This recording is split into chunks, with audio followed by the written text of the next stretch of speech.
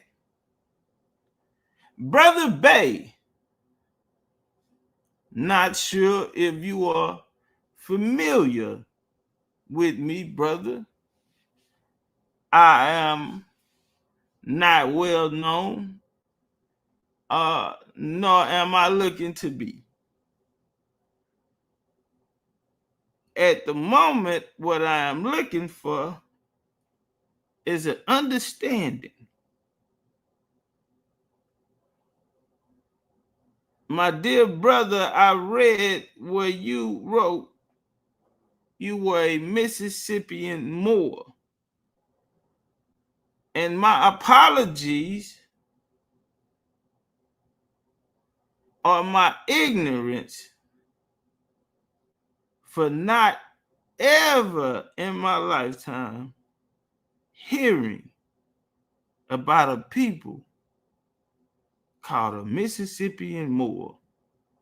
Dear brother, I call on to you to sit next to me on the couch and have this dialogue as men to find understanding.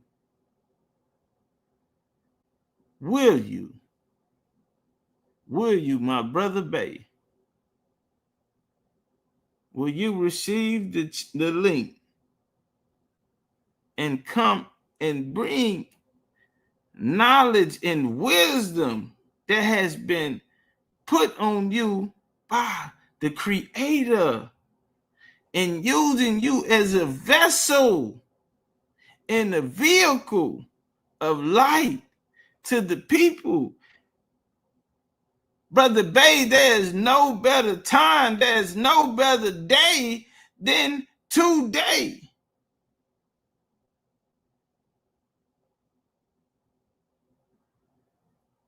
The people in the chat.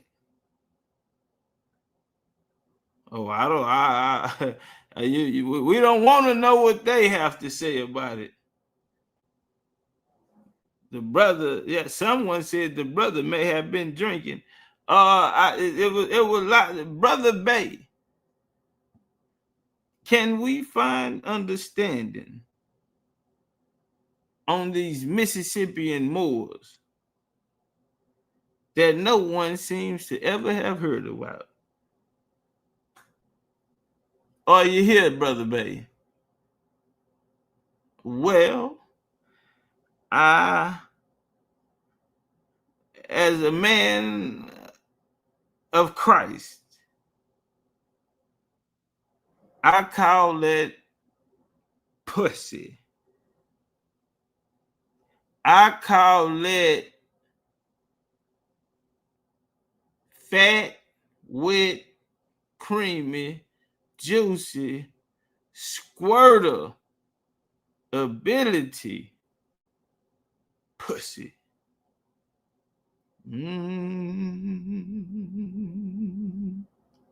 He heard my cry. Oh,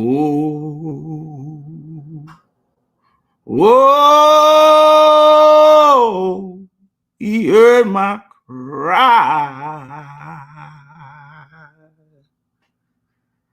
If there's anybody out there with the location of Brother Bay, grab him by the hand.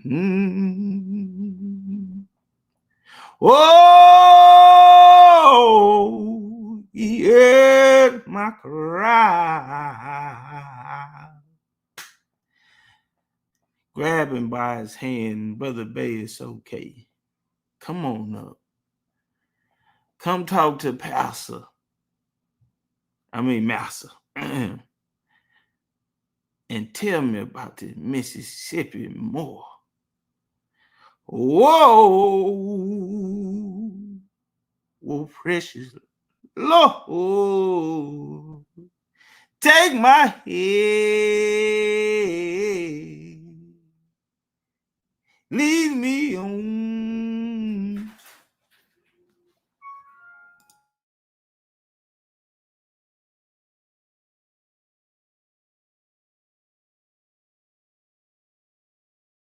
Man, so nothing. He finna go. He gotta go. I think he'll spy. I'm getting Benedict Arnold vibes, fam. I'm getting Benedict Arnold. Yeah. I'm getting Benedict Arnold vibes, fam. Niggas ducking face, fam. I don't know what he's doing. Like 2025, nigga, pop your shit, nigga, come stand on it. What we doing, nigga? Line it up, big in it. Oh man, you understand me? Mr. Slides, Mr. You know, that ain't what you want. Mr. Go find something safe to do. Yeah, Diddy Blue Pussy Club. You can choose, lose, take a few. Locked in. You understand me? Like one in the chamber, man. Armed and dangerous. You feel me? No thuggy, rugged bone type of shit. But we really out here making moves on the groove. Nigga, you want to go to Spain? Nigga, pop out with the kid. Yeah, come fuck with the kid. Nigga, let me take you around the world. Now we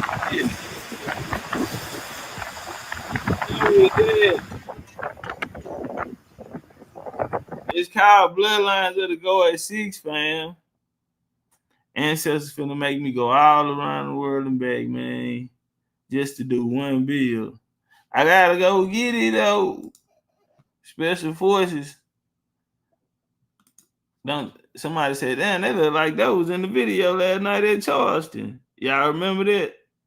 It's a part in there. Should I go to it? Let's see. I'm gonna join it. Yeah, I think it's a part like that in the goddamn. I think we just watched something like that last night. Hold on.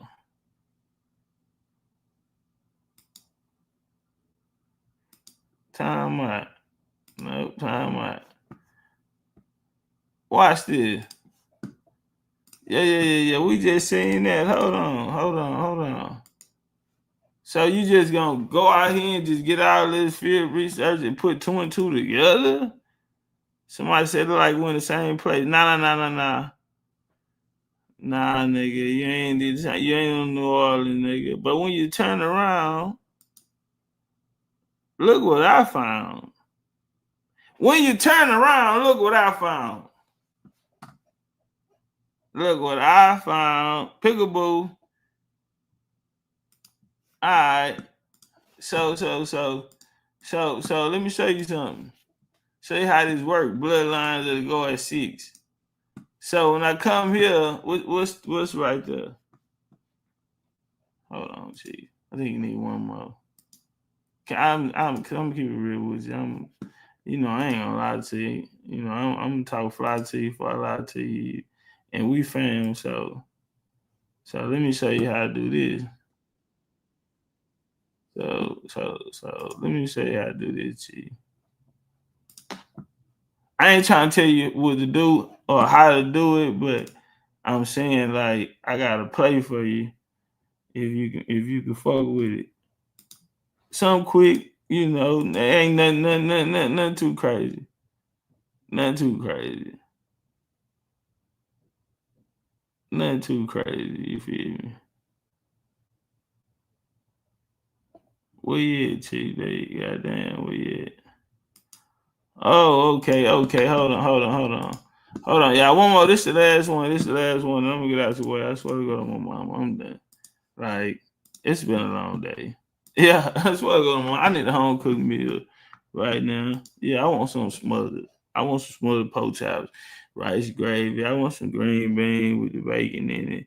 I want macaroni and cheese out the oven. I want 3 cornbread muffins. Texas, Arizona, New Mexico, California, all of these things. That same year, you had Florida, New Orleans, the whole Gulf Coast, you can just say, Galveston Island, to the Yucatan. But right here, it said they used the same stone. They tore down the traditional. Wait a minute. Time out. You talking too much. See, we just supposed to been showing them something. You talking and trying to tell bloodlines of the Garden City, bro. Tell me that bitch ain't gonna be crazy. You know how many sources, how many places we done been just to go get little bits and pieces in and all that. And we ain't done. That's why it's gonna be the best thing ever. You understand me? But we back right here because we see the little, okay, all right. That's how we got here in the first place type shit. Like, yeah, that's how we got here in the first place. Yeah. That's how we got here in the first place. Somebody said that's the Hagley Sophia. Stop playing. Swear to God on my mama. Stop playing. It look just like it, but why are you playing like that? They talking about the Hagley Sophia that was built in Constantinople. Yeah. Yeah, that's what I'm on. Nigga said I'm in New York. Now I'm in goddamn Massachusetts. Swear to God on my mama. Nigga think I'm in Boston, man. But I'm really just chilling. Like, I'm in Boston, but I'm in Boston that's not called Boston. You know what I'm saying? Like, it can really like be like Boston because it like really is the same. It's different, but it's the same. You feel me? So I guess you could call it Boston. I'm in Boston right now. Yeah. Yeah. Okay. All right. Them don't look like Bostons. But see, what you don't know is, nigga, I'm in Boston under the Biden administration. Fuck you talking about, nigga. Yeah, nigga. Nigga, I'm in Boston under the Biden administration. Cause it would have looked like, yeah, this what Times Square look like under the Biden administration. Swear to go to my mama. Yeah, swear to go to my mama. Jesus fake. Jesus had a boyfriend and a girlfriend. Swear to go to my mama. Obama king of Jesus. Swear to go to my mama. He go back to their bloodline. Swear to go to my mama. That's the Masonic secret. That's the biggest Masonic secret that they keeping. Hey man, if you got a ticket and you couldn't watch the lecture last night, we're having another showing. We're having another showing tomorrow. Okay? Or I might make it Monday. Monday work. You know, I'll give y'all Mother's Day. But you know, tomorrow we'll try to have it for those that did. So you can RSVP your ticket. Now, if people didn't see it and you want to watch it, or you seen it before again, you want to watch it again because I'm supposed to be show one time. If we would have never had that, you know, goddamn fire marshal came and shut it down because we came up to capacity. The bitch was at capacity. So, yeah, niggas couldn't get in. They sending screenshots. Hey, man, they said they bitch packed. I know them niggas like, damn, boy, like getting stuck out the club. And they said we can't let nobody mow in. They like, ooh, what's going on in that motherfucker? Oh, it's popping in that bitch. Nigga, I can't get in. Nigga, I got a ticket. Man, look, here go my ticket right here, man. What you mean? I know it's popping in that bitch. Everybody they deep in the bitch is going down. Boy, I know nigga was fucked up, boy. I know. Niggas were fucked up by it, boy. Nigga ain't waiting. Nigga, his hoes in the parking lot with them little clothes, man. 304s in the parking lot with the Daisy Dukes on, man. And everybody trying to get in. Everybody got on their good clothes. Nigga, I done ran to the mall, fam. I done got a haircut and everything. That, man, what we doing, man? They popping out. What you mean? Fire marshal shut it down and compare. Oh, man. Hell nah. Nigga say, check your email. Damn, there's some. Hey, go get your RSV tickets, but also if you haven't seen it and you want to purchase a ticket, y'all go do that over on it's one for that too. If you RSVP, we know if you didn't see the lecture. So I block your ass. Don't try me type shit. Yeah. Well, I love y'all and we family. And God damn it, I want to dance with somebody. I think that's how that song went. Yeah, that song went something like that. I want to dance with somebody. What that feel like you ain't with me. What you do? Who knew it'd be like this? Usually my exes turn to enemies, but this is different. Cause we done got closer now that you ain't with me. Ain't no way we gon' forget that. And your family love me like I'm family. You know where you stand with me. So when they ask, tell them right now, on time. Can't say and try. But you always been a real one, even though we ain't together. Give me real love, and baby you still love. I hate that we make it to forever. Probably ain't getting back together. But that don't mean that I can't show better. Getting good, but we still good. Click up, dog. Turn your bitch up, dog. Turn her up, turn these streets can't cross it. Cross them up, all these streets need bosses. Cross them up, turn your click up, dog. Turn your bitch up, dog. Turn her up, turn these streets can't cross it. But we still good. It's going down and notch it up. I got to go.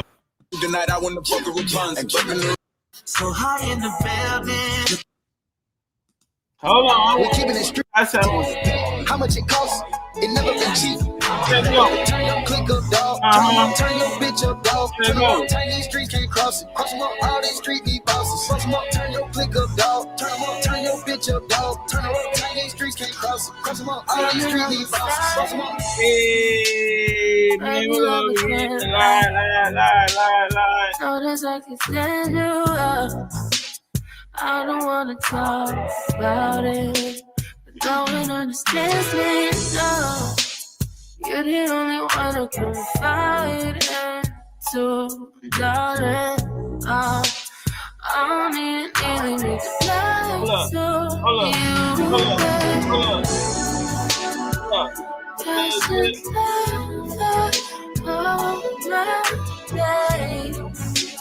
what? How you dance my heart, darling. Everything I tell you, Yeah. I really never had it on. Never really ain't feeling alone. Maybe you can make me feel it on. He want the scoop, she want the tea. I cannot speak. We're keeping it street. I took a loss, but you still fuck around and start breathing. Me, either ain't nobody beating. Shut on the face and I'm not never else be looking. You fuck with me and I'm fucking with you and this shit getting deep. I don't know what to do. Should I keep this shit play or keep this shit cool? One like a little nigga, go with your move. No cap, I ain't never helped it. Look at my eyes and eat it up better than you. Not to mention you get wet as a pool. Put me to sleep and then creep me some food. Her face expression say she thinking too hard and I can just tell by the vibe. She wanna fuck with me, I'm knowing she scared. She say she don't want no surprise.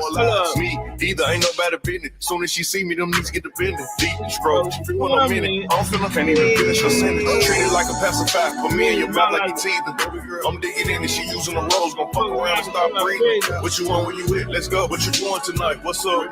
Wherever we at, we dropping the low. We telling each other pull up. This shit got serious. This new situation got me thrown. We been at it for a minute. I know it's wrong though. I could just leave alone. I had to double back. I just might lock it down for life. Put her on super max. She got that super wet. She got that boom. That shit make it come back. Accident takes off the end of the hour flat. Lost her mind when I had her. Put it in front of back. She had an asthma attack. Only been a few hours, but it feel like days. Yeah. Only been days, but it feel like months. When it comes for a year, it feel like months. Life too fast, nigga in BCU out here doing what we want. Prayers say, I'm not a mom, but to the sisters. Prayers, you not a sister? Prayers, hold the hell on. Juicy Planet. Fuck nigga, fuck around and drown. Damn, I was talking to somebody. Nigga, fuck my whole little shit up I had going on. Juicy. Like a plum. I'm country. My bad. I'm country. I was talking Mother's Day. That's what we were talking about. Yeah, I don't know why I'm finna go to the store. I'm about to go to Whole Foods and buy me a organic plum. I don't know, Juicy Planet. Boy, I can't wait to get it. What that nigga said on live, I can't wait to get that up and get it all pretty looking. Miss Prez, you not a mom. Miss Prez, you are a lady though, right? Like, shout out to Renee. Appreciate that love. Oh, yes, okay. You just ain't broke in yet. Good. Don't get it, nigga. Don't do it. Don't fall for it. We over here, we like to source up. Follow me, Legendarytopcatz _22 on Instagram. Legendarytopcatz _22 on Instagram. Follow me, I follow back. Juice, I'm finna go get a plum. I don't know why I want a plum. I don't know when last time I had a plum. I don't know, motherfucker come in here talking about Juicy Planet, and I'm finna go get me I'm gonna pick a plum off the tree. I'm finna grow a plum tree. It's that time of the year too. I think I'm finna get in the garden. I'm trying to go get it into nature type of shit, nigga.